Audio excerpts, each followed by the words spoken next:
P-Pod. It's your boy Sean P, the leader and general of the illest team known to man, the Purefoys, aka your family's favorite family.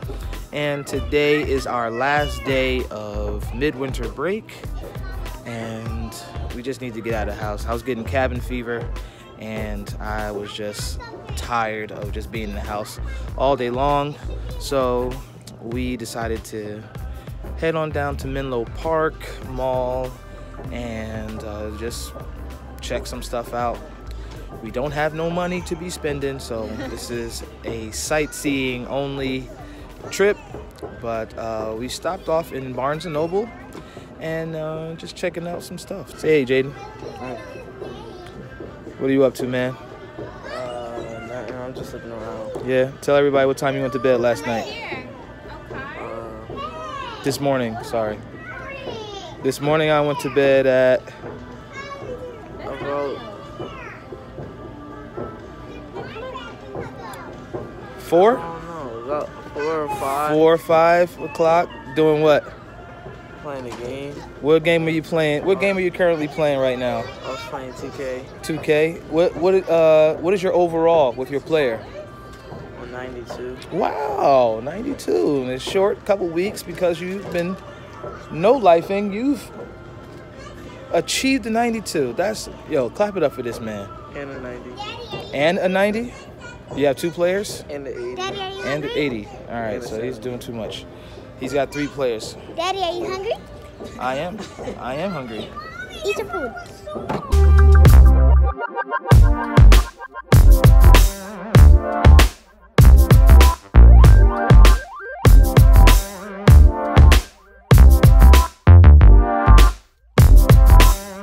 Who's that?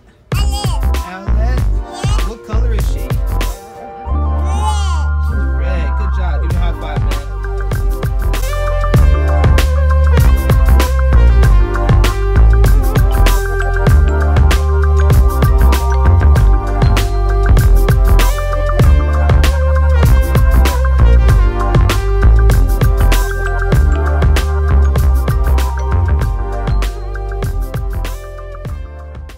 Hi, my name is Mr. T-Rex. Hey, Mr. T-Rex. What kind of toothpaste do you use? None. None? Why not? Don't you think your breath is What going to about stink? me? What about me? What about me? I eat meat. What about me? What about me? I don't need toothpaste. What are you? My name is Purefoy, and this is my dad.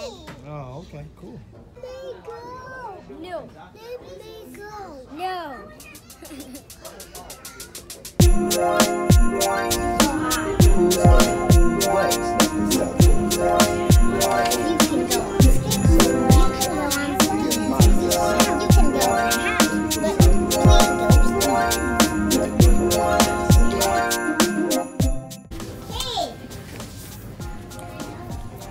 What are y'all looking at? Harry Potter. What's your favorite Harry Potter book? Chamber of Secrets. Daddy, Why? hey, P-Pot. Well, my favorite part was when they broke Harry out the house. Ron and his brothers broke Harry out the house in a flying car. They didn't know how to drive it. And then they ended up getting in trouble because that was kind of like illegal. Hey, guys. Hey, P-Pot, look at this book. Who's that? Captain Yo, Jaden, look for Geronimo still. Tra-la-la. Captain Underpants. Do you have a favorite book? What? Harry Potter? Just period. What's your favorite book, period? I like the Diary of the Kid series. Why? Because it, like, from the start, I just love the books. I love the books. Like, they're funny. Do you like the books because of the movies, or you like the book? I like them both, the movies and the book. But sometimes they don't make the movie just like the book. That's the hip hop joint? And I hate when people get old, when the characters they get old, and then they try to switch the characters. Yeah. Like for long haul, they made a different. They made a whole different cast.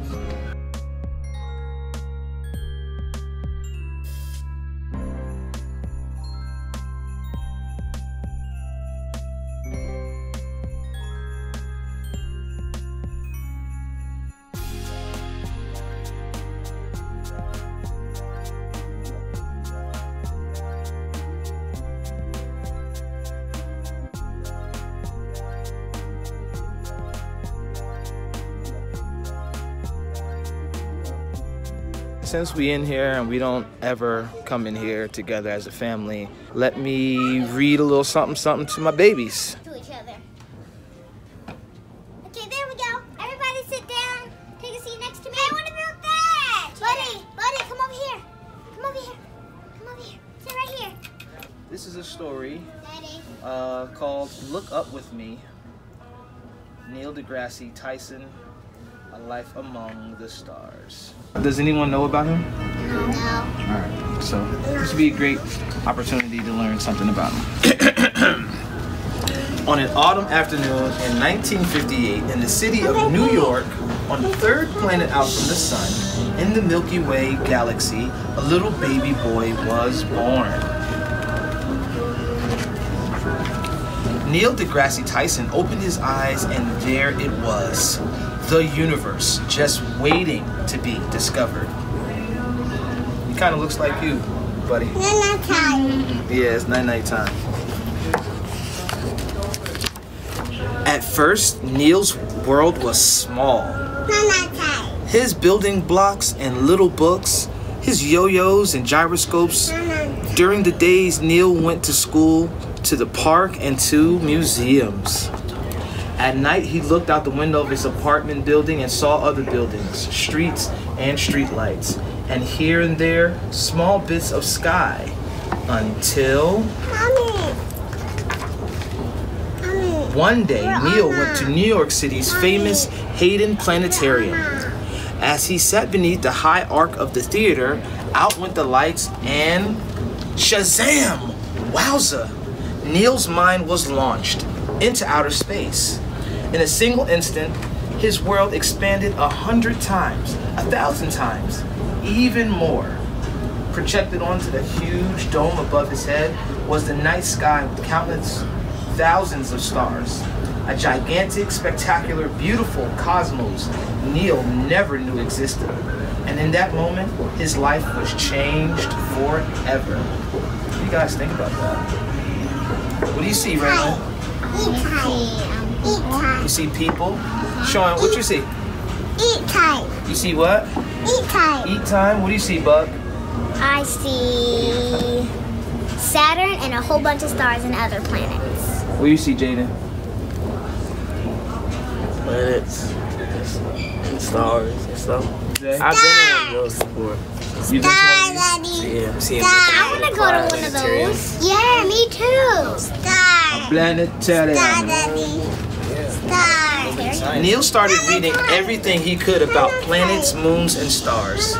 He wondered where comets came from, what makes galaxies spin, and how big is outer space. He learned the word astrophysicist. Can y'all say that? Astrophysicist. Astrophysicist. I can't say that. Say astro. Physicist. All right. Astrophysicist. He learned the word astrophysicist. He learned the word Astrophysicist. the kind of scientist who studies all those things. The kind of scientist he wanted to become someday. Neil pasted glow-in-the-dark stars all over his ceiling in the shapes of constellations. At night, with the lights out, it felt as though his bed were floating in the huge magnificence of space. That's crazy. See his bed? Uh-huh. Wouldn't your bedroom be dope if you could do that? I'm about to do that to my bedroom. I want to do that to my bedroom. Daddy. Yes. This I was sleeping in that bed. Mm-hmm. After exploring the skies with binoculars and a small telescope, Neil was determined to get a bigger, more powerful telescope to bring the heavens even closer to his eyes. And he figured out just how to do it. Dogs. Let's see if we can find Cincy. Is Cincy in here? No. This kind of looks like Cincy, No. but just, she's gray.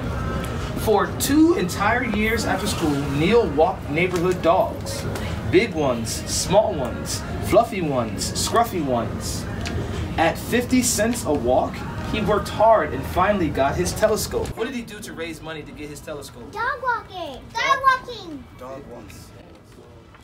How much did he make every time he walked the dog? $30 a day? Yeah, right. Did you hear? What did it say? 50 cents a walk. Daddy. Every time you walk the dog. Daddy. He earned 50 cents to buy a telescope. Daddy. Night after night, Neil carried his heavy telescope up to the roof of his building. Wow. Nervous neighbors called the police to report a tall burglar with a dangerous weapon. Was he a burglar? No. No, he's just a kid with a telescope. He was hating. When the officers arrived, Neil explained it was a telescope and showed them the beauty of his favorite planet, Saturn, magnified 100 times. Yeah. Its golden glow, its icy rings, and many moons. I have poop. So what was his favorite planet?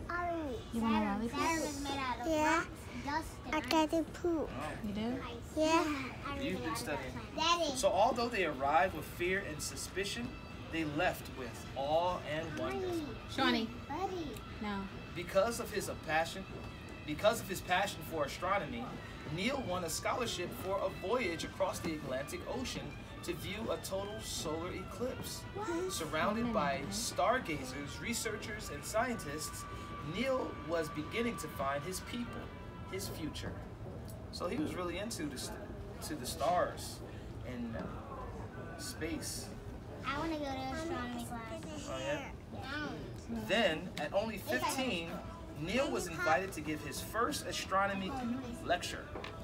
He was paid $50, which equaled 100 dog walks, and made him realize he could actually make a living by talking about the universe he loved so much. Yes? You have a question, sir? All right. I appreciate it if you sat down while I'm teaching my class. It's all good. We're almost finished. In college and graduate school, Neil's mind traveled farther than it ever had before. Flying into outer space with runaway stars, diving into the cores of black holes, and leaping from galaxy to galaxy. And when Neil wasn't being his cosmic self, he enjoyed being his dancing self, his wrestling self, his picture-taking self, or most of all, his laughing self. His acting self. He got the shorties with him. Daddy, Daddy. Yes. And he got bigger.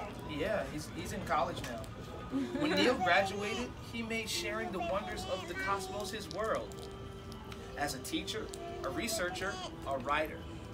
He wrote a magazine column in the made-up character of Merlin, a 5 billion-year-old visitor from the Andromeda galaxy who answered people's questions about astronomy and the cosmos. Then Neil got just what might be the coolest job on Earth. He became, what do you think he became? Daddy. Astrophysicist, what do you think? Daddy. I got the lollipop. A scientist? What do you think, Ari? Astronomy teacher. An astronomy teacher, let's see what he got. The director of the Hayden Planetarium. Why is that cool? Daddy. Daddy. Why would they say that this is the coolest job?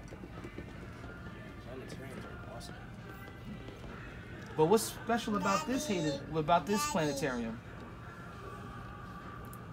What's his name again? Neil deGrasse Tyson. So it's not named after him. Raylan. Why is this planetarium? Why is this job so cool? Because he really likes it. He did really like it. But if we remember back in the beginning, huh? Daddy. He used to be the director of it. And Daddy.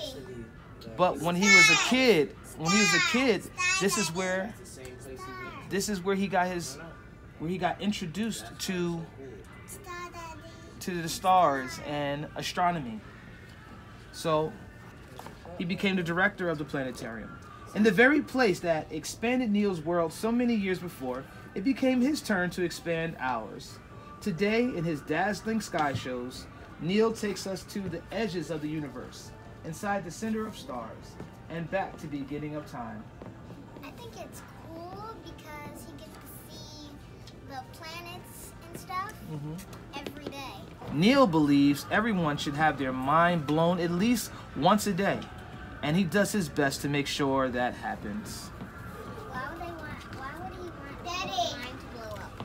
Not blown up, but mind's blown. One simple wish Neil has for the future is that all of us, every person on Earth, go outside at night and look up, look up, look up at the moon, stars, and planets, and think about the fact that we are all made of the same stuff they are, of the stardust atoms long ago, exploded stars, and that we're all part of the very same thing, this amazing, beautiful, spectacular, mind-blowing universe that is our home, that is our world, that is us.